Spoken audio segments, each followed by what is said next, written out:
శుక్లాంబరధరం విష్ణుం శశివర్ణం చతుర్భుజం ప్రసన్నవదనం ధ్యాయేత్ సర్వవిఘ్నోపశాంతయే అగజానన పద్మార్కం గజానన మహార్నిజం అనేకదంతం భక్తానాం ఏకదంతముపాస్మహే. ఓం గం గణపతయే నమః. ఓం శ్రీమాత్రే నమః. ఓం శ్రీ గురుభ్యో నమః. మా ఆది ఆస్ట్రాలజీ చూస్తున్నటువంటి మీ అందరికీ, అలాగే విదేశాల్లో కూడా ఉంటూ నా వీడియోస్ చూస్తున్నటువంటి మీ అందరికీ పేరు పేరున నా హృదయపూర్వక నమస్కారాలు.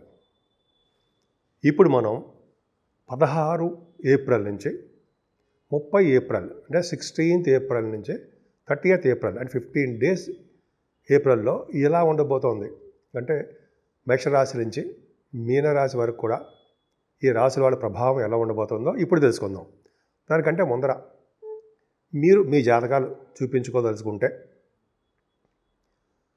మా ఆది ఆస్ట్రాలజీని కన్సల్ట్ చేయండి. ముఖ్యంగా మీ date of birth, time of birth most important అండి, అంటే ప్లేస్ ఆఫ్ బర్త్, ఈ 3 ఇంపార్టెంట్ అనమాట. ఉంటే మీరు ఏ ప్రాబ్లమ్స్ ఏమైనా ఉన్నా కూడా నాకు ఫోన్ చేస్తే నేను తప్పకుండా పరిష్కార మార్గాలు నేనే మీకు సూచిస్తాను. కన్యారాశి వారికి ఈ వారంలో బాగుందండి. కాకపోతే తీసుకోవాల్సిన జాగ్రత్తలు కూడా ఉన్నాయి.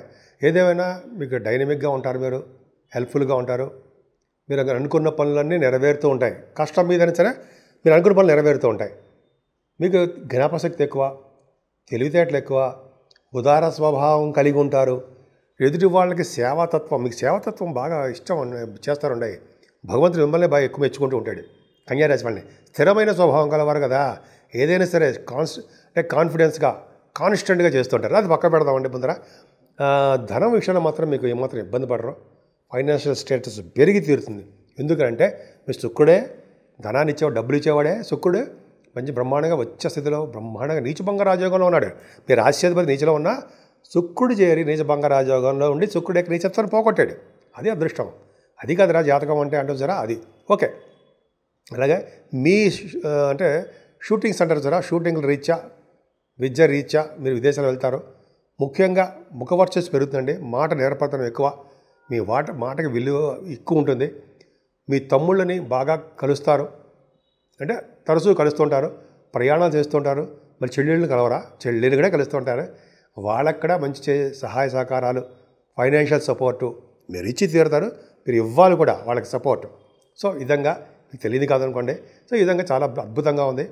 ఇంకా చెప్పాలంటే మీరు కమ్యూనికేషన్ స్కిల్స్ కూడా బాగా పెంచుకుంటారు. ఇంటర్వ్యూస్కి వెళ్తుంటారు కదా, ఎగ్జామ్స్ రాస్తూ ఉంటారు, డిఫరెంట్ బుక్స్ చదువుతూ ఉంటారు. ఆ స్కిల్స్ని మీరు బాగా ఉన్నతంగా రాణించడానికి పెంచుకొని ఉన్నతంగా రాణిస్తారు. ఏదైనా మీ తల్లిగారి విషయంలో మాత్రం కొంచెం జాగ్రత్తగా ఉండండి. ఆవిడకి కొద్దిగా హెల్త్ ప్రాబ్లమ్స్ రావడానికి అవకాశం ఉంది. మీరే దగ్గరుండి జాగ్రత్త చూసుకోవాలి. మీ మదర్ కాబట్టి తల్లిగారి యొక్క ప్రేమ కూడా మీకు అద్భుతం కాబట్టి మీరు ఆవిడని జాగ్రత్త చూసుకోండి. అంటే ఆవిడకి ఏం భయంకరమేం ప్రాబ్లమ్స్ ఏం రావు, కాకపోతే చాలా జాగ్రత్తగా చూసుకోండి. సరదాగా చెప్తుంటాం అనమాట, ప్రేమ అది కదండి తల్లిగారికి. సరే అది పక్క పెడితే చదువు విషయంలో కొద్దిగా ఆటంకాలు ఏర్పడతాయండి. మీరు స్పీడ్గా వెళ్దాం అనుకుంటారు కానీ బ్రేక్స్ పడుతూ ఉంటాయి. కొద్దిగా జాగ్రత్తగా ఉండండి. మదర్ గారు ఎడ్యుకేషన్లో కూడా చిన్న చిన్న ప్రాబ్లమ్స్ రావడానికే అవకాశాలు ఉన్నాయి. అలాగే ఎడ్యుకేషన్లో కొద్దిగా ఇబ్బంది పడడానికి అవకాశాలు ఉన్నాయి. ఏదేమైనా మీరు వాహనాలు కానీ భూములు కానీ కొనుక్కునేప్పుడు జాగ్రత్తగా ఉండండి. అంతేకాకుండా సంగీత ప్రియులు ఉంటారు కదా, సంగీతంలో బాగా దిట్టలు ఉంటే బాగా బ్రహ్మాండంగా ఉండే వాళ్ళకి మాత్రము అవకాశాలు తక్కువ, వాళ్ళకి అవకాశాలు రావు. దగ్గరకు వచ్చిన అవకాశాలు అర్రే చేజారిపోతూ ఉంటాయన్నమాట. భయపడాల్సిన అవసరం ఏముందండి. అది కాకపోతే ఇంకోటి వస్తుంది బ్రహ్మాండంగా. అంటే మనల్ని భగవంతుని పరీక్ష పెడుతున్నాడు అనుకుందాం. సరే ఏదేమైనా మీ పిల్లలకి మీ జాతకం రీత్యా ప్రతిసారి చెప్తూనే ఉన్నాను, కలిసి వస్తుంది.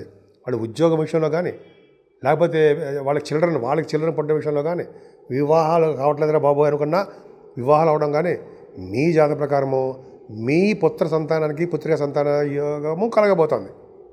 వాళ్ళు సక్సెస్ అవుతారు, ప్రతి పనులను విజయం సాధిస్తారు. అంతేకాకుండా మీకు మాట నేర్పడతనం ఎక్కువ వచ్చండి, గౌరవప్రదంగా ఉంటారు, వేళపడ్డ భోజనం చేస్తూ ఉంటారు, చక్కగా అవకాశాలు ఎక్కువ ఉన్నాయి. మిగతా వాళ్ళు చేస్తారండి, కానీ మీకు ఆ భోజనంలోనే ఒక విధమైన ప్రేమ ఉంటుంది. సరే అది పక్క పెడదామండి. ఇంకా చెప్పాలంటే స్టాక్ మార్కెట్లో ఉన్న వాళ్ళకి అద్భుతంగా కలిసి వస్తుంది. సాహిత్య రంగంలో ఉన్న వాళ్ళకి, కళారంగంలో ఉన్న వాళ్ళకి అసలు చెప్పక్కర్లేదు. రచయితలుగా బాగా పేరు ప్రఖ్యాతులు తెచ్చుకోవడం కాకుండా ధనయోగం ఉంటుంది. గ్రేట్ కదండి. అలా చెప్పుకుంటే చాలా ఉందండి. ఏదేమైనా సప్తమ స్థానాన్ని బుధ శుక్ర శని రాహులు ఉండడం తప్పు. ఏంటి తప్పు? ఏం లేదండి, భార్యాభర్తల విషయంలో ఎడబాటు, కొద్ది కాలం పాటు దూరం ఉండడము, మనస్పర్ధలు రావడము, చికాకులు, ఆవేశాలు ఉంటాయి. అవన్నీ క్షణికమే. అవన్నీ మళ్ళీ కలుస్తూనే ఉంటారు. ఏం భయపడాల్సిన అవసరం లేదు. అంతేకాకుండా మీకు దగ్గరకు వచ్చిన సంబంధాలు కూడా ఆగిపోతూ ఉంటాయండి, స్లో అయిపోతూ ఉంటాయి. సంబంధాలు కొన్ని సందర్భాల్లో క్యాన్సిల్ కూడా అవుతుంటాయి. దాని గురించి బెంగపెట్టుకోవాల్సిన అవసరం లేదు. ధైర్యంగా ఉండడమే మనిషి ఉండవలసింది. మనం పని చేయవలసింది అదే, ధైర్యంగా ఉండడమే. ఏం పర్లేదు, ఇబ్బంది పడాల్సిన అవసరం లేదు. కాకపోతే శుక్ర రాహువులు, బుధ రాహువులు ఉన్నారు కాబట్టి మీకు మంచి యోగాన్ని కలిగించడానికి అవకాశాలు ఎక్కువ ఉంటాయి. అష్టమ స్థానంలో రవి ఉన్నాడు కదా, ఓ పక్కన మీ ఆరోగ్యము అంతంత మాత్రంగా ఉంటుంది, ఇబ్బందికరంగా ఉంటుంది. మీ స్పౌజ్ గారి ఆరోగ్యము కొద్దిగా ఇబ్బందికరంగా ఉంటుంది. ఏదేమైనా మీ ఆరోగ్య విషయంలో జాగ్రత్త చూసుకోండి. రవి అష్టమంలో ఉండడం వలన ఆరోగ్య సమస్యలు వస్తూ ఉంటాయి. అంతేకాకుండా చిన్న చిన్న ప్రాబ్లమ్స్ రావడము, స్కిన్ ప్రాబ్లమ్స్ రావడము ఏదో ఉంటుంది, చిన్న ప్రాబ్లమ్స్ ఉంటాయి. అంతేకాకుండా 12వ ఇంటి వాడుగా 8వ భావంలో ఉండడం వల్ల సేవకాజనం ఉంటారు. రాజయోగాన్ని ఇస్తాడు. ఇటువంటి ప్రాబ్లమ్స్ ఇచ్చినా, హెల్త్ ఇష్యూస్ ఇచ్చినా మంచి యోగాన్నే ఇస్తాడు. సో రవి ఆరోగ్య ప్రదాత, నమస్కార ప్రియుడు. రవి సూర్యభగవాన్ నమస్కారం చేస్తే నమస్కార ప్రియుడు, ఐశ్వర్య ప్రదాత, ఆరోగ్య ప్రదాత కూడా సూర్యభగవాన్ అయ్యాడు. ఈ నెల మొత్తం కూడా, ఈ 15 రోజులు కూడా సూర్యభగవాన్ ఆరాధన మీరు చేసుకోవాలి. అంతేకాకుండా అష్టమ స్థానాధిపతి అయిన కుజుడు కూడా నీచస్థితిలో ఉండడం వలన మీ ఆరోగ్యం భద్రత, యాక్సిడెంట్స్ అవ్వడానికి అవకాశం ఉంది. అంటే భయపడాల్సిన అవసరం లేదండి. కుజుడు కూడా మీకు నీచస్థితిలో ఉండడం వలన ఇబ్బందికరంగా ఉంటుందండి. అందుకనే సూర్యభగవాను కుజుడు సుబ్రహ్మణ్యేశ్వర స్వామిని ఆరాధించడం మర్చిపోకూడదు. సరే, భాగ్యస్థానంలో మీకు గురుడు ఉన్నాడండి. ఆయన చాలా బాగా కాపాడుతాడు. 5వ ఇంట్లోనూ, 5th house, 9th house and 10th, 11th హౌస్లో కూడా గురుడు యోగాన్ని ఇస్తూ ఉంటాడు. మీకు భాగ్యంలో ఉన్నాడు కాబట్టి ఫైనాన్షియల్ స్టేటస్ని పెంచుతూ ఉంటాడు. తీర్థయాత్రలు, పుణ్యక్షేత్ర దర్శనాలు, గురువుగారులు, పీఠాధిపతులను కలవడాలు, వాళ్ళ పాద సేవలు చేసుకోవడాలు ఎంత అద్భుతం అండి. పుణ్యం ఉంటే తప్ప చేసుకోవాలి మనం. కాశీ వంటి క్షేత్ర దర్శనాలు, కాలభైరవ దర్శనాలు, అమ్మవారి దర్శనాలు, గంగా స్నానాలు, ఇవన్నీ మీకు గురు భాగ్యాలు వచ్చారు కదండి. అలాగే డాక్టర్స్ వృత్తిలో ఉన్న వాళ్ళకి, లాయర్స్కి, వేద పండితులకి, సైంటిస్టులకి, మ్యాథమెటిషియన్స్ అంటారు సార్ వాళ్ళకి, జ్యోతిష్య పండితులకి, ఆస్ట్రాలజర్స్ వాళ్ళక్కడ వాక్శుద్ధి ఉంటుంది కాబట్టి చక్కగా అవకాశాలు బాగున్నాయి. గురుడు భాగ్యస్థానం ఉండడం వల్ల చక్కటి విద్య కోసం విదేశాలు వెళ్ళడానికి అవకాశం ఉంటుందండి. ఉన్నతమైన విద్య. అంతేకాకుండా మీరు చేస్తున్నటువంటి బిజినెస్లు కూడా బాగా రాణిస్తాయి. ముఖ్యంగా ఫైనాన్స్, బ్యాంకింగ్ వాటిలో బాగా రాణించడము. అలాగే ఎడ్యుకేషన్ ఇన్స్టిట్యూషన్స్ అంటాం, అందులో పనిచేసే వాళ్ళు చాలా బాగుంటారు. బాగా లెక్చరర్స్, ప్రొఫెసర్స్ అంటాం కదా, వాళ్ళకి అద్భుతంగా అవకాశాలు బాగున్నాయి. ఈ ఏప్రిల్ మొత్తం కూడా చాలా బాగుందండి. 10th హౌస్ లార్డ్ కూడా బుధుడు మీకు సప్తమ స్థానంలో ఉన్నాడు. 10th హౌస్ లార్డ్ సప్తమంలో ఉన్నాడంటే విదేశీ పర్యటన. అలాగే బుధుడు నీచస్థితిలో ఉన్నాడు, 10th హౌస్ లార్డ్ నీచలో ఉన్నాడు కదా, అవునా? కానీ శుక్రుడు కలిసి ఉన్నాడు, నీచభంగ రాజయోగం ఏర్పడిపోయింది. అంటే మంచి మంచి ఉద్యోగాలు వస్తాయండి. ఆడవాళ్ళకి చెప్తాను, ఈ సాఫ్ట్వేర్ రంగంలో ఉన్న వాళ్ళకి, బ్యాంకింగ్ రంగంలో ఉన్న వాళ్ళకి, గవర్నమెంట్ ప్రొఫెషన్లో ఉన్న వాళ్ళకి మంచి అవకాశాలు వస్తాయి. రాజకీయ నాయకులకి పదవులు రావడానికి అవకాశాలు ఉన్నాయి. అంతేకాకుండా వాళ్ళకి ప్రజాసేవ చేసుకుని ఉంటారు, ప్రజాదరణ ఎక్కువగా ఉంటుంది రాజకీయ నాయకులకి. అంత అద్భుతంగా ఉందండి. 10th హౌస్ ప్రొఫెషన్ చాలా బాగుంది. కుజుడు 11వ భావంలో ఉండడం మంచిది కాదండి. మీ అన్నయ్యలకు కానీ, మీ అక్కయ్యలకు కానీ బాగుండదు, కొద్దిగా ఇబ్బందికరంగా ఉంటుంది. అంతేకాకుండా కుజ ప్రభావం వల్ల భూముల వల్ల తేడాలు రావడము, తగాదాలు రావడము, అలాగే భూమి సేకరణలో, భూములకు సంబంధించిన వ్యవహారాల్లో ఇబ్బంది కలుగుతూ ఉంటుంది. కుజుడు ఉన్నాడు కదండి, భూకారకుడు కదా, దానివల్ల చాలా సమస్యలు ఎదురవడానికి అవకాశాలు మీ కన్యా రాశి వాళ్ళకి ఉన్నాయి. ఏదేమైనా ఈ నెలలో 30వ తారీఖుని మనకి సింహాచల లక్ష్మీ నరసింహస్వామి వారి యొక్క ఉత్సవాలు జరగబోతున్నాయి, చందనం ఉత్సవాలు. సో ఆయన్ని పూజించవలసిన అవసరం మీకు ఎంతైనా ఉందండి. లక్ష్మీ నరసింహస్వామిని పూజించడం వలన ధైర్యం అధికంగా ఉండడమే కాకుండా ఈ గ్రహాల వలన వచ్చే దోషాలు కూడా పరిహారమై చక్కటి మార్గంలో మీరు ఉండడానికే అవకాశాలు ఎక్కువ ఉన్నాయి. ఇప్పుడు మనం రెమెడీస్ గురించి తెలుసుకుందామండి. రెమెడీస్ అంటే మనం ఏ పరిహారాలు చేసుకుంటే బాగుంటుంది. మేషరాశి నుంచి మీనరాశి వరకు కూడా 12 రాశుల వారికి కూడా చెప్పదగ్గ సూచన పరిహారాలండి. ఇప్పుడు ఈ 15 రోజులు కూడా సర్పదోషం ఉందండి. రాహుకేతుల మధ్యలో 8 గ్రహాలు ఉండిపోయాయి. చంద్రుడు కూడా బయటకు వచ్చేస్తాడు అనుకోండి. ఒక విధంగా చెప్పాలంటే సవ్యకాల సర్పదోషము అంటాం.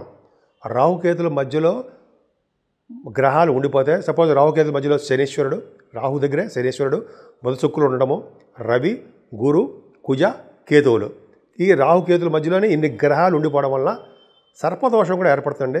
సవ్యకాల సర్పదోషం అంటాం.